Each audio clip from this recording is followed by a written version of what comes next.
Alcohol తీసుకోవడం అనేది దాంట్లో సేఫ్ లిమిట్ అంటూ ఏం లేదు. సో చాలామంది ఇంత తీసుకుంటే సేఫ్ అని అలా ఫీల్ అవుతుంటారు. బట్ ఎట్ ద ఎండ్ మనకు పక్కా ఎఫెక్ట్ అయ్యేదనక లివర్. సో ఈ లివర్ హెల్త్ని చూసేది మనకి మెడికల్ గ్యాస్ట్రోఎంటరాలజీ అనే విభాగం ఉంటుంది హాస్పిటల్లో. సో ఈ ఆల్కహాల్ అనేది లివర్ని ఎలా ఎఫెక్ట్ చేస్తుంది అనేది డిస్కస్ చేయడానికి మనతో పాటు మా మెడికల్ గ్యాస్ట్రోఎంటరాలజీ విభాగం డాక్టర్ కృష్ణ కిషోర్ మనతో ఉన్నారు. Welcome doctor. Hello sir. Alcohol తీసుకునే చాలా మందిలో ఉన్నది ఏంటంటే వీక్లీ ఇంత ఎంఎల్ తీసుకుంటే సేఫ్గా ఉంటుంది, పర్లేదు అన్నట్టుగా ఫీల్ అవుతుంటారు. సో అలా ఏమన్నా ఉందా? పర్సే ఆల్కహాల్లో సేఫ్ లిమిట్ అంటూ ఏం లేదు సార్. కాకపోతే ఆల్కహాల్ని ఎక్కువ క్వాంటిటీలో తీసుకున్న వాళ్ళల్లో, అంటే ఫిమేల్స్లో అయితే కనుక 20 to 50 grams పర్ డే, మేల్స్లో అయితే కనుక more than 30 to 60 grams per day తీసుకున్నట్లయితే ఈ ఆల్కహాల్కి సంబంధించినటువంటి ఇష్యూస్ లివర్లో ఎక్కువగా వచ్చే అవకాశాలు ఉంటాయి. వీళ్ళలో లివర్ ఎఫెక్ట్ అవుతుంది అని తెలుసుకోవడానికి ఎర్లీగా వాళ్ళకి ఏమైనా సిమ్టమ్స్ కనబడే అవకాశం ఉందా? ఆల్కహాల్ అసోసియేటెడ్ లివర్ డిసీజెస్ ఉన్న పేషెంట్స్కి ఇనీషియల్ స్టేజెస్లో మేజర్ సిమ్టమ్స్ అనేటువంటివి ఏమి ఉండవు సార్. కాకపోతే over a period of time వాళ్ళకి ఒక్కొక్కసారి ఆకలి తగ్గినట్టు ఉండడము, లేదా జాండీస్ రావడము, ఒక్కొక్కసారి బాగా నీరసంగా అనిపించడము, ఇవన్నీ ఉంటాయి. ఇది కాకుండా కొంచెం లివర్ డిసీజ్ ఇంకా ఎక్సెస్గా ప్రోగ్రెస్ అయినప్పుడు కడుపులో నీరు చేరడము, ఒక్కొక్కసారి బిహేవియరల్ అబ్నార్మాలిటీస్ రావడము, ఇవన్నీ కూడా డెవలప్ అయ్యే అవకాశాలు ఉంటాయి. మనకి ఇలాంటి లక్షణాలు బయటకు కనబడకుండా బట్ స్టిల్ లివర్ లోపల ఎఫెక్ట్ అయ్యే ఛాన్స్ ఉందా? ఈ ఆల్కహాల్ అసోసియేటెడ్ లివర్ డిజార్డర్స్లో ఇనీషియల్ స్టేజెస్లో ఎటువంటి సిమ్టమ్స్ లేకపోయినప్పటికీ ఒక్కొక్కసారి మనం బ్లడ్ టెస్ట్ చేసినప్పుడు లివర్లో ఈ ఎస్జిఓటి, ఎస్జిపిటి అనే ఎంజైమ్స్ ఎలివేట్ అవుతూ ఉంటాయి. సో ఆ స్టేజ్లో కానీ మనం వీటిని డిటెక్ట్ చేసినట్లయితే, సో సిమ్టమ్స్ బయట పడక ముందే మనం ఈ ఆల్కహాల్ ఆబ్స్టినెన్స్తో పాటు కొన్ని రకాల మెడికేషన్స్ వాడుకోవడము, లైఫ్ స్టైల్ మాడిఫికేషన్స్ ఇవన్నీ చేసుకోవడం వల్ల ఈ లివర్ డిసీజ్ అనేది ప్రోగ్రెస్ అవ్వకుండా మనం ముందుగానే ప్రివెంట్ చేసుకోవచ్చు. ఈ మధ్య అన్ని హెల్త్ చెకప్ ప్యాకేజెస్లో అల్ట్రాసౌండ్ అబ్డోమెన్ అనేది చాలా కామన్గా ఉంటుంది. సో దాంట్లో రిపోర్ట్స్లో ఎక్కువ మందిలో కనబడేది ఏంటంటే లివర్లో మనకి ఫ్యాటీ లివర్ గ్రేడ్ 1, 2 ఇలా ఉంటుంది. సో ఆల్కహాల్ తీసుకోకపోయినా కూడా ఇలాంటి ఇష్యూస్ వచ్చే అవకాశం ఉందా? ఆల్కహాల్ తీసుకున్న వాళ్ళల్లో ఈ ఫ్యాటీ లివర్ వచ్చే ఛాన్సెస్ ఎక్కువగా ఉంటాయి. కాకపోతే ఎవరైతే ఆల్కహాల్ తీసుకోరో వాళ్ళల్లో కూడా కొంతమందిలో ఈ ఫ్యాటీ లివర్ డెవలప్ అయ్యే అవకాశాలు ఉంటాయి. వీటినే మనం non alcoholic fatty liver diseases అని చెప్పేసి అంటాము. దీనిలో ప్రధానంగా కొన్ని రకాల వైరల్ ఇన్ఫెక్షన్స్, అంటే హెపటైటిస్ సి అనే వైరల్ ఇన్ఫెక్షన్స్ వల్ల రావచ్చు, లేదా ఎక్సెస్ వెయిట్ ఉన్న వాళ్ళలో, అంటే obesity is one of the major cause for this fatty liver. దీంతో పాటుగా ఒబేసిటీ, డయాబెటీస్, హైపోథైరాయిడ్ ఉన్న వాళ్ళలో కూడా ఈ ఫ్యాటీ లివర్ వచ్చే అవకాశాలు చాలా ఎక్కువగా ఉంటాయి. కొంతమందిలో ఈ ఒబేసిటీ, ఈ డయాబెటీస్, హైపోథైరాయిడిజం లేకపోయినప్పటికీ థిన్ బిల్ట్ ఉన్న వాళ్ళలో కూడా కొంతమందిలో మనం ఈ ఫ్యాటీ లివర్ని అబ్జర్వ్ చేస్తూ ఉన్నాం. దీన్ని మనం లీన్ నాష్ అని చెప్పేసి అంటూ ఉంటాం. సో ఈ ఫ్యాటీ లివర్ అని చెప్పి మనకు రిపోర్ట్లో వచ్చిన తర్వాత దాన్ని రివర్స్ చేసే అవకాశాలు ఉన్నాయా? ఉంటే కనుక ఏ గ్రేడ్ నుంచి మనం యాక్ట్ చేయాల్సి ఉంటుంది? ఈ ఫ్యాటీ లివర్ అనేది డిఫరెంట్ స్టేజెస్లో మనకి ప్రజెంట్ అవుతుంది. ఇనీషియల్గా లివర్లో ఫ్యాట్ జమ అయినప్పుడు దాన్ని మనం స్టీటోటిక్ లివర్ అంటాం అనమాట. దీని తర్వాత స్లోగా ఈ ఫ్యాటీ లివర్తో పాటు కొంత ఇన్ఫ్లమేషన్ కూడా స్టార్ట్ అవుతుంది. దీన్ని మనం స్టీటో హెపటైటిస్ అని చెప్పేసి అంటాం అనమాట. అప్ టు స్టీటో హెపటైటిస్ వరకు మనం కంప్లీట్గా రివర్స్ చేసుకోగలుగుతాము. దీని తర్వాత ఈ లివర్లో ఫైబ్రోసిస్ అనేది స్టార్ట్ అవుతుంది అనమాట. కొన్ని సార్లు ఫైబ్రోసిస్ కూడా కొంతవరకు మనం రివర్స్ చేసుకోగలుగుతాము. బట్ దీని తర్వాత స్టేజ్ వచ్చేసి లివర్ సిరోసిస్. ఒక్కసారి ఈ లివర్ సిరోసిస్ స్టేజ్కి కనుక వెళ్ళినట్లయితే ఇది ఇర్రివర్సిబుల్. సో మనము ఈ ఫ్యాటీ లివర్ని ముందుగానే గుర్తించి ఫ్యాటీ లివర్ స్టేజ్లో కానీ లేదా స్టీటో హెపటైటిస్ స్టేజ్లో కానీ మనం చూసినట్లయితే దాన్ని మనం కంప్లీట్గా రివర్స్ చేసుకోవచ్చు. ఎలాంటి లక్షణాలు ఉన్నప్పుడు మనం ఈ లివర్ డిసీజ్ చాలా అడ్వాన్స్ స్టేజ్కి వెళ్ళింది అని చెప్పొచ్చు? లివర్ డిసీజెస్ అనేది అడ్వాన్స్డ్ స్టేజెస్లో యూజువల్గా జాండీస్ అండ్ పొట్టలో నీరు చేరడము, దీన్నే మనం అసైటిస్ అంటాం అనమాట. దీంతో పాటుగా ఈ పోర్టల్ హైపర్ టెన్షన్ అనేది ఒక కాంప్లికేషన్ డెవలప్ అవుతుంది. దీనివల్ల రక్త వాంతులు రావడము, ఒక్కొక్కసారి ఈ జాండీస్ ఎక్కువైనప్పుడు ఈ బ్రెయిన్ కూడా ఎఫెక్ట్ అయిపోయి కొంచెం ఆల్టర్డ్ బిహేవియర్ రావడము, అన్కాన్షియస్ స్టేజ్లోకి వెళ్ళిపోవడము, ఇవన్నీ జరుగుతూ ఉంటాయి. సో ఈ రకమైన సిమ్టమ్స్ ఉన్నట్లయితే కనుక దీన్ని మనం advanced stage of liver diseases అని చెప్పేసి అంటూ ఉంటాం. ఒంట్లో నీరు జనరల్గా మనకి స్వెట్ అండ్ యూరిన్ రూపంలో వెళ్ళిపోతుంటుంది. సో ఇలాంటి పేషెంట్స్లో మాత్రం పొట్టలో ఎందుకు ఉండిపోతుంది? అంటే కిడ్నీస్ ఏమైనా ఎఫెక్ట్ అవుతాయా? ఎందుకు వాళ్ళకి కాలవాపులు కానీ పొట్టలో నీరు చేరడం కానీ ఉంటుంది? Alcohol associated liver diseases end స్టేజ్లో పొట్టలో నీరుతో కూడా ప్రజెంట్ అవుతూ ఉంటాయి. వీళ్ళల్లో ఈ పోర్టల్ హైపర్ టెన్షన్, పోర్టల్ వీన్లో ప్రెషర్ ఎక్కువగా ఉండడం వల్ల దాంట్లో నుంచి ఈ ఫ్లూయిడ్ అనేది థాట్ స్పేస్లోకి లూజ్ అవుతూ ఉంటుంది. అంటే ఫ్లూయిడ్ అనేది మన పొట్టలోకి పెరిటోనియంలోకి రావడం, ఒక్కొక్కసారి లంగ్స్లోకి రావడం, ప్లోరల్ ఎఫ్యూజన్ ఇవన్నీ వస్తూ ఉంటాయి.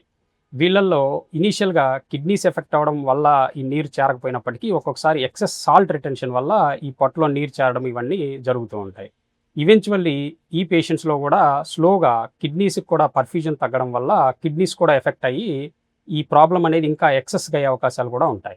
ఇలాంటి పేషెంట్స్ ఆల్కహాల్ మానేయడం వల్ల వాళ్ళకి ఎలాంటి బెనిఫిట్స్ ఉంటాయి? అంటే ఇవన్నీ ఏమన్నా రివర్స్ అయ్యే ఛాన్స్ ఉంటుందా? ఒకసారి లివర్ సిరోసిస్ డెవలప్ అయ్యి దాని యొక్క కాంప్లికేషన్స్ కనుక స్టార్ట్ అయినట్లయితే ఈ ఆల్కహాల్ మానేయడం వల్ల మనం ఈ డిసీజెస్ని, ఈ కాంప్లికేషన్స్ని పూర్తిగా రివర్ట్ చేయలేము. కాకపోతే దాని యొక్క ప్రోగ్రెషన్ని మనం కొంతవరకు కంట్రోల్ చేయగలుగుతాం.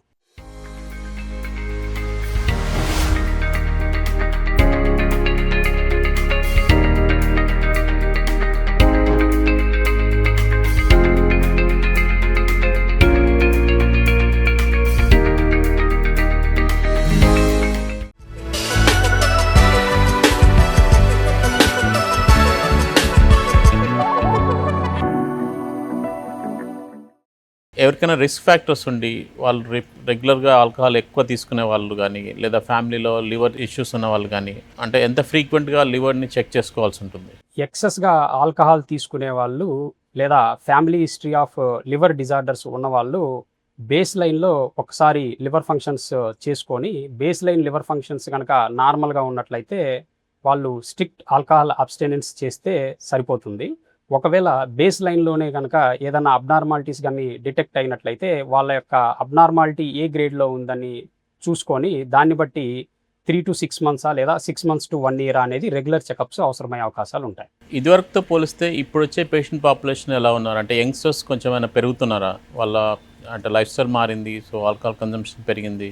ఈ మధ్యకాలంలో యంగ్ పేషెంట్స్ ఎక్కువగా ఈ fatty liver and alcohol associated liver డిజార్డర్స్తో మనం చూస్తూ ఉన్నాం. కామన్గా ఈ లైఫ్ స్టైల్ మాడిఫికేషన్స్, ఎక్కువగా యూత్ ఈ ఆల్కహాల్ ఇవి ఎక్కువగా తీసుకోవడం వల్ల ఈ మధ్యకాలంలో ఈ alcohol associated liver disorders and obesity వల్ల ఫ్యాటీ లివర్స్ ఇవన్నీ ఎక్కువగా చూస్తూ ఉన్నాం. సో ఆల్కహాల్ మానేయండి అంటే ఎలాగో మానేయరు, లిమిట్లో పెట్టుకోండి అంటే ఏమన్నా వినే ఛాన్స్ ఉందో? ఆల్కహాల్ తీసుకుంటున్నా కూడా లివర్ డ్యామేజ్ అవ్వకుండా ఉండాలంటే ఏం చేయొచ్చు అనేది చాలామందికి మేబీ ఇంట్రెస్ట్ ఉండొచ్చు. ఆల్కహాల్ అనేది ఎక్కువగా హ్యాబిచుయేట్ అయినప్పుడు, ఈ ఆల్కహాల్ అనేది ఒక అడిక్షన్గా మారినప్పుడు దాన్ని మానేయమని మనం ఎంత చెప్పినా కానీ వాళ్ళు చాలా ఇబ్బంది పడతారు మానేయడానికి. సో వీటికి కంపల్సరీ డీ అడిక్షన్ సెంటర్స్ యొక్క హెల్ప్ తీసుకొని ఈ ఆల్కహాల్ మానేయడం అనేది కంపల్సరీ. అలా కాకుండా ఒక లిమిట్లో ఆల్కహాల్ తీసుకుంటే లివర్ సేఫ్గా ఉంటుంది అని చెప్పడానికి ఎటువంటి సేఫ్ లిమిట్ లేదు. కాకపోతే ఇందాక చెప్పినట్టుగా ఈ daily more than 20 to 30 grams in females కానీ, లేదా మేల్స్లో అయితే కనుక 30 to 60 grams పర్ డే అని తీసుకుంటున్నట్లయితే ఇది హెవీ డ్రింకింగ్ అనమాట. వీళ్ళల్లో లివర్ డిసీజెస్ ఎక్కువగా వస్తాయి కాబట్టి ఇంకా వేరే ఆప్షన్స్ ఏం లేనప్పుడు అకేషనల్గా బేస్ లైన్ లివర్ ఫంక్షన్స్ నార్మల్గా ఉన్నట్లయితే అకేషనల్గా తీసుకుంటున్నప్పుడు పెద్ద ప్రాబ్లం వచ్చే అవకాశాలు తక్కువగానే ఉండొచ్చు. సో మెడికల్ గ్యాస్ట్రోఎంటరాలజీ అంటే బేసిక్గా మీకు కోర్ ప్రొసీజర్స్ వచ్చేసి ఎండోస్కోపీ అండ్ కొలనోస్కోపీ రిలేటెడ్ ఉంటాయి. ఈ ఎండోస్కోపీ అనేది జనరల్లీ ఎప్పుడెప్పుడు అడ్వైజ్ చేస్తుంటారు? ఎండోస్కోపీ అనేది బేసిక్గా 2 రకాలుగా ఉంటుంది. ఒకటి డయాగ్నోస్టిక్ అండ్ రెండోది థెరపీటిక్. ఈ డయాగ్నోస్టిక్ ఎండోస్కోపీ అనేది మనం కొంతమందిలో అడ్వైజ్ చేస్తూ ఉంటాం. ఎస్పెషల్లీ ఈ గ్యాస్ ట్రబుల్ అనే ప్రాబ్లంతో వచ్చిన వాళ్ళల్లో ఎవరికైతే వార్నింగ్ సిమ్టమ్స్ ఉంటాయో, డిస్ఫేజియా అంటాం, అంటే మింగుతున్నప్పుడు ఇబ్బందిగా ఉండడము, లేదా రక్తవాంతులు రావడము, లేదా ఎక్సెస్గా వెయిట్ లాస్ ఉండడము, ఎటువంటి ఎక్సర్సైజెస్ డైట్ చేయకుండానే ఎక్కువగా వెయిట్ లాస్ అవుతూ ఉన్నా కానీ, ఎస్పెషల్లీ మోర్ దాన్ 50 years ఉన్న పేషెంట్స్లో ఈ ఎండోస్కోపీ అనేది అడ్వైజ్ చేస్తాం.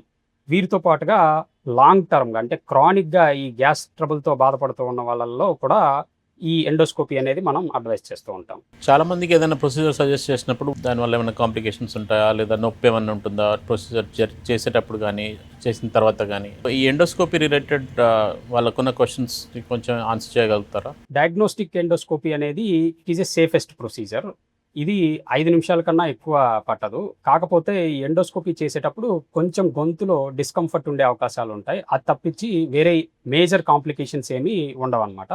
ఇది కాకుండా థెరప్యూటిక్ ఎండోస్కోపీ అని అంటాము. అంటే పొట్టలో ఏదన్నా పాలిప్స్ ఉన్నా లేదా గడ్డలు ఉన్నా వాటిని మనము ఎండోస్కోపీతో రిసెక్ట్ చేసి తీసివేయొచ్చు. వీళ్ళల్లో కొన్ని రకాల మినిమల్ కాంప్లికేషన్స్ ఉంటాయి. బ్లీడింగ్ అని చెప్పేసి, ఇన్ఫెక్షన్స్ గానీ, ఒక్కొక్కసారి పర్ఫోరేషన్ ఈ కాంప్లికేషన్స్ ఉండే అవకాశాలుంటాయి. మనము కరెక్ట్‌గా ప్లాన్ చేసుకున్నట్లయితే ఈ కాంప్లికేషన్స్ కూడా మనం అవాయిడ్ చేయగలుగుతాం. ఎండోస్కోపీ చేయడం వల్ల అంటే ముందే ఎండోస్కోపీ చేయడం వల్ల ఎలాంటి సీరియస్ కాంప్లికేషన్స్ని మనం ముందే డిటెక్ట్ చేయొచ్చు? ఈ ఎండోస్కోపీ అనేది ఈ క్రానిక్ డిస్పెప్సియా ఉన్న పేషెంట్స్‌లో కొంతమందిలో ఎర్లీ గ్యాస్ట్రిక్ మాలిగ్నెన్సీస్ అని చెప్పేసి ఉంటూ ఉంటాయి. లేదా కొంతమందిలో నార్మల్‌గా పొట్టలో గడ్డలు ఉన్నప్పుడు కూడా వాళ్ళు ఈ గ్యాస్‌కి సంబంధించిన ప్రాబ్లమ్‌తోనే ప్రెజెంట్ అవుతూ ఉంటారు. వీళ్ళలో గనక మనం ఎండోస్కోపీ చేసినట్లయితే ఈ పర్టిక్యులర్ క్యాన్సర్స్ కావచ్చు, కొన్ని రకాల ఇన్ఫెక్షన్స్‌ని మనం ఎర్లీగానే డిటెక్ట్ చేసి వాటిని కనుక మనం ట్రీట్ చేసినట్లయితే ఈ డిసీజెస్ అడ్వాన్స్డ్ స్టేజ్‌లో ఎళ్ళకముందే మనం ప్రివెంట్ చేయగలుగుతాం. ఈ కొలనోస్కోపీ అనేది ఎప్పుడు సజెస్ట్ చేస్తుంటారు? అంటే ఎలాంటి సిమ్టమ్స్ వాళ్ళకి కనబడితే కనుక పేషెంట్స్ వెంటనే వాళ్ళు కూడా మీకు రిపోర్ట్ చేసి కొలనోస్కోపీ చేయించుకోవాలంటారు? నార్మల్‌గా మోర్ దాన్ 55 ఇయర్స్ ఉన్న పేషెంట్స్ ఎటువంటి సిమ్టమ్స్ లేకుండా కూడా ఒకసారి స్క్రీనింగ్ కొలనోస్కోపీ చేయించుకోవడం అనేది అడ్వైజబుల్. ఎందుకంటే వీళ్ళల్లో కొలోనిక్ పాలిప్స్ ఇవన్నీ ఉండే అవకాశాలు ఎక్కువగా ఉంటాయి.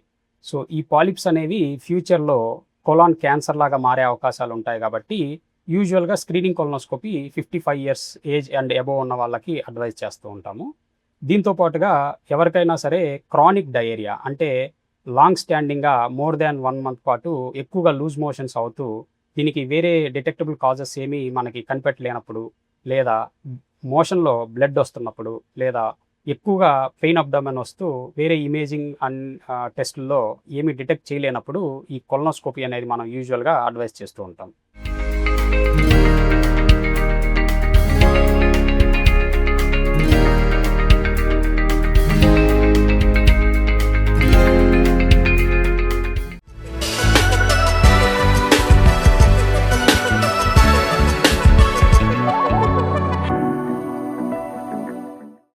ఒకవేళ వాళ్ళకి పాలిప్స్ కానీ లేదా కొలన్ క్యాన్సర్ కానీ రిలేటెడ్ రిస్క్ ఏమన్నా ఉన్నప్పుడు ఈ కొలనోస్కోపీ ద్వారా ఎలాంటి రిలీఫ్ వాళ్ళకి ఇవ్వచ్చు? కొలానిక్ పాలిప్స్ అనేవి మనం ప్రీ మ్యాలిగ్నెంట్ అని చెప్పి చెప్తూ ఉంటాం. అంటే ఇవి ఫ్యూచర్‌లో క్యాన్సర్‌గా మారే అవకాశాలు ఎక్కువగా ఉంటాయి. కాకపోతే ఈ పేషెంట్స్‌కి కొలానిక్ పాలిప్స్ వల్ల యూజువల్‌గా ఎటువంటి సిమ్టమ్స్ వచ్చే అవకాశాలు ఉండవు ఇనీషియల్ స్టేజెస్‌లో. సో ఎవరికైనా మనం స్క్రీనింగ్ కొలనోస్కోపీ చేసినప్పుడు పాలిప్స్ ఉన్నట్లయితే గనక వాటిని పాలిపెక్టమీ అంటే మనము ఒక చిన్న స్నేర్ అనే ఇన్స్ట్రుమెంట్ ద్వారా ఆ పాలిప్స్‌ని మనం రిమూవ్ చేసినట్లయితే ఫ్యూచర్‌లో ఇవి క్యాన్సర్‌గా మారే అవకాశాలు ఉండవు. దీంతో పాటుగా ఒక్కొక్కసారి చిన్న చిన్న గడ్డలు కోలాన్ యొక్క మ్యూకోజాకి కన్ఫైన్ అయిన గడ్డలు ఏమన్నా ఉన్నట్లయితే వీటిని మేజర్ సర్జరీ అవసరం లేకుండానే మనం కొలనోస్కోపీ ద్వారా డిసెక్ట్ చేసి రిమూవ్ చేయగలిగే అవకాశాలు ఎక్కువగా ఉంటాయి. రీసెంట్గా వచ్చిన ఎండోస్కోపిక్ అడ్వాన్స్మెంట్స్ గురించి చెప్తారా? అంటే మీరు ప్రాక్టీస్లో జాయిన్ అయిన మొదటి నుంచి కంపేర్ చేస్తే ఇప్పుడున్న ఎక్విప్మెంట్ అడ్వాన్స్మెంట్స్. ఇనీషియల్‌గా మనకి మొదట్లో ఎండోస్కోపీ, కొలనోస్కోపీ మాత్రమే ఉండేవి. ఇవి స్లోగా అడ్వాన్స్ అయిపోయి నెక్స్ట్ ఈఆర్‌సిపి అని చెప్పేసి అంటే ఎండోస్కోపిక్ రిట్రోగ్రాయిడ్ కొలాంజియోపాంక్రియాటికోగ్రఫీ అంటాం దీన్ని. ఈఆర్‌సిపి అండ్ దీని తర్వాత ఇంకా అడ్వాన్స్డ్ ప్రొసీజర్స్ లైక్ యూఎస్ అంటే ఎండోసోనోగ్రఫీ, ఎండోస్కోపిక్ అల్ట్రాసోనోగ్రఫీ. దీని తర్వాత రీసెంట్‌గా వచ్చేసి థాట్ స్పేస్ ఎండోస్కోపీ. అంటే మనం మేజర్ సర్జరీస్ అవసరం పడకుండానే చిన్న చిన్న ట్యూమర్స్‌ని, గడ్డల్ని కూడా మనం ఎండోస్కోపీ ద్వారానే రిసెక్ట్ చేయగలుగుతున్నాము. దీంతో పాటుగా పోయెం అని చెప్పేసి అంటే ఎవరికైతే అన్నం తీసుకునేటప్పుడు బాగా డిస్ఫేజియా వస్తుందో అక్లేషియా కార్డియా అనే ఒక కండిషన్ ఉంటుంది. దాంట్లో కూడా ఇంతకుముందు సర్జరీస్ చేసేవాళ్ళు. ఇప్పుడు మనం ఎండోస్కోపిక్ ద్వారానే దాన్ని మనం ట్రీట్ చేయగలుగుతున్నాం. ఈ ఈఆర్‌సిపి గురించి కొంచెం ఎక్కువ చెప్తారా? అంటే ఎలాంటి కండిషన్స్‌లో వాళ్ళకి సజెస్ట్ చేస్తుంటారు అండ్ దానివల్ల ఎలాంటి కండిషన్స్ ట్రీట్ చేస్తుంటారు?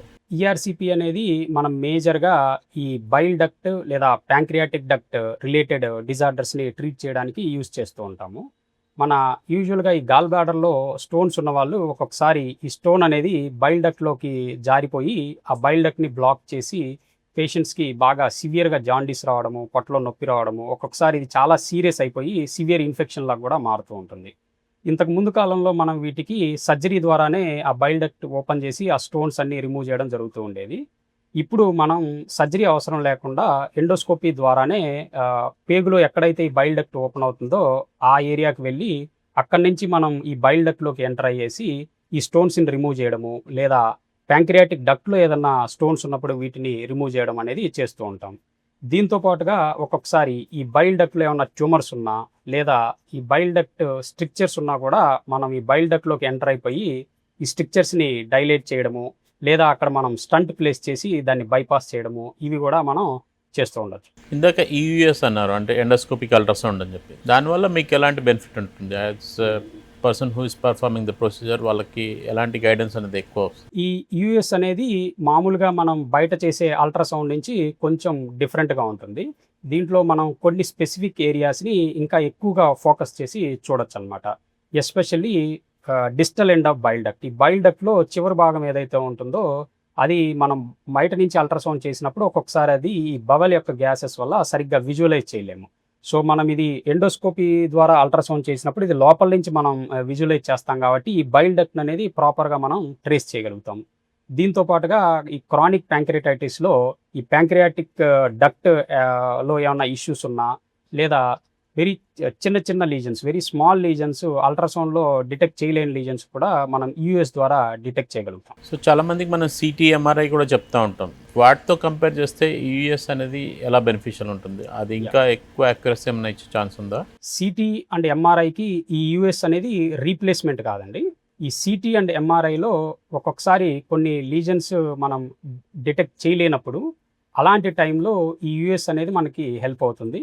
దీంతో పాటుగా వాటి యొక్క లీజన్స్‌ని అక్కడ ఏదైతే గడ్డలుగానే ఉంటాయో వాటి నుంచి మనం బయాప్సిస్ తీసుకోవాలనుకున్నప్పుడు ఒక్కొక్కసారి సిటీ ద్వారా మనకి యాక్సెస్ దొరకనప్పుడు ఈ యూఎస్ ద్వారా కూడా మనం బయాప్సిస్ తీసుకోవడము ఇవన్నీ చేయగలుగుతాం. మీరు లివర్ని ప్రొటెక్ట్ చేసుకోవాలి అంటే కనుక వాళ్ళు తీసుకోవాల్సిన ప్రికాషన్స్ ఎలా ఉంటాయి? ఈ లివర్‌ని ప్రొటెక్ట్ చేసుకోవడానికి ఒకటి అవాయిడ్ ఆల్కహాల్, రెండోది వచ్చేసి హెల్తీ అండ్ బ్యాలెన్స్డ్ డైట్, మూడోది వచ్చేసి ఎర్లీ డిన్నర్, అండ్ నాలుగోది వచ్చేసి regular exercises. At least 40 minutes to 1 hour daily brisk walking 5 days a week మనం చేసినట్లయితే కనుక ఈ లివర్ని మనం హెల్తీగా ఉంచుకోవచ్చు. ఎసిడిటీ లాంటి ప్రాబ్లమ్స్ ఉన్నప్పుడు మెయిన్గా వచ్చే ప్రాబ్లం ఏంటంటే మీకు చెస్ట్ పెయిన్ వచ్చినా కానీ, అంటే హార్ట్ అటాక్ వచ్చినా కానీ కొన్నిసార్లు ఇది ఎసిడిటీ అనుకొని యాంటాసిడ్ తీసుకొని ఇంట్లో పడుకునే ఛాన్స్ ఉంటుంది. సో అందుకని ఆ ప్రాబ్లమ్ని ఫస్ట్ ఎసిడిటీ అనేది లేకుండా చూసుకోవాలంటే కనుక మీరు గ్యాస్ట్రోఎంటరాలజిస్ట్ ఒపీనియన్ తీసుకొని, మీకు ఒకవేళ ఎండోస్కోపీ కావాలంటే చేసుకొని, లేదా ఎలాంటి మెడికేషన్స్ ఎన్ని రోజులు వాడాలి అనేది కూడా వాళ్ళు సజెస్ట్ చేయగలుగుతారు. సో ఆ ప్రాబ్లం లేకుండా చూసుకోవాలి. సో మీకు మెడికల్ గ్యాస్ట్రోఎంటరాలజీని కన్సల్ట్ చేయాలంటే కనుక మా డాక్టర్ కృష్ణకిషోర్ మీకు అవైలబుల్గా ఉంటారు మా నిజాంపేట్ యూనిట్లో. ప్రయర్ అపాయింట్మెంట్తో ఆయన కలవచ్చు. Thank you doctor. Thank you.